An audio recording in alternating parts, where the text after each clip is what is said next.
ભારતીય બનાવટના વિદેશી દારૂની નાની મોટી બોટલો તથા જગ નંગ 280 કિંમત ₹51,541 ની મત્તાના જથ્થાની હેરાફેરી કરતા 4 આરોપીઓને પકડી પાડતી સચિન જીઆઈડીસી પોલીસ માનનીય પોલીસ કમિશનર શ્રી અનુપમસિંહ ગેહલોત સાહેબ તથા મહેરબાન સંયુક્ત પોલીસ કમિશનર શ્રી સેક્ટર 2 સાહેબ તથા મહેરબાન નાયબ પોલીસ કમિશનર શ્રી ઝોન 6 સાહેબ તથા મહેરબાન મદદનીશ police commissioner Shri I division સાહેબનાઓ તરફથી તાજેતરમાં આવતા ઉત્તરાયણના તહેવાર અનુસંધાને પોલીસ સ્ટેશન વિસ્તારમાં પ્રોહિબિશન તથા જુગારની પ્રવૃત્તિ નેસ્ત નાબૂદ કરવા સારું આપેલ સૂચનાઓના આધારે police inspector Shri K Gohil તથા second police inspector Shri BB Parmar નાઓના માર્ગદર્શન હેઠળ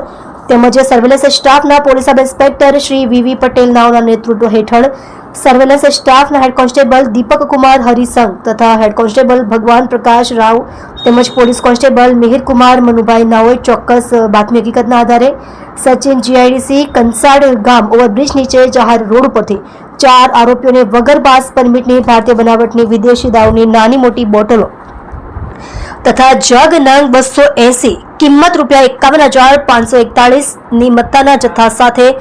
પકડી પાડી પ્રશંસનીય કામગીરી કરેલ છે, જેમાં આ ગુનાના આરોપીઓ તુષાર ઉર્ફે લાલુ કાંતિભાઈ પટેલ ઉંમર વર્ષ 27 રહે કંસાડ ગામ સચિન જીઆઈડીસી સુરત, સુશીલ સંતોષ પાટીલ ઉંમર વર્ષ 24 રહે મકાન number A/102 Ambika building Veer Narmad heights PM આવાસ સચિન હાઉસિંગ સચિન સુરત, મૂળ વતન ગામ ચોપડા જલગાંવ મહારાષ્ટ્ર હિતેશ આશીષ નિષાદ ઉંમર વર્ષ 22 રહે રૂમ નંબર 102A બ્લોક શિવાભાઈની ચાલમાં સાઈ કૃપા સોસાયટી પાલીગામ સચિન જીઆઈડીસી સુરત, મૂળ વતન ગામ રાજધાની તાલુકો ચોરી ચોરા થાના જનાર જિલ્લો ગોરખપુર ઉત્તર પ્રદેશ, અંતિમ ઉર્ફે નનકુ મહેન્દ્ર ઉર્ફે મુચ્છડ સોનકર ઉંમર વર્ષ 24 રહે plot number 87 Jalaramnagar society Paligam Sachin GIDC Surat, મૂળ વતન ગામ જમાલાપુર તાલુકો ગોપાલાપુર જિલ્લો જૌનપુર ઉત્તર પ્રદેશ નાઓને પકડી પાડી આ આરોપીઓ વિરુદ્ધ કાયદેસરની કાર્યવાહી કરેલ છે। તમે જોઈ રહ્યા છો SD ન્યૂઝ ચેનલ ફેઝલ શેખની સાથે।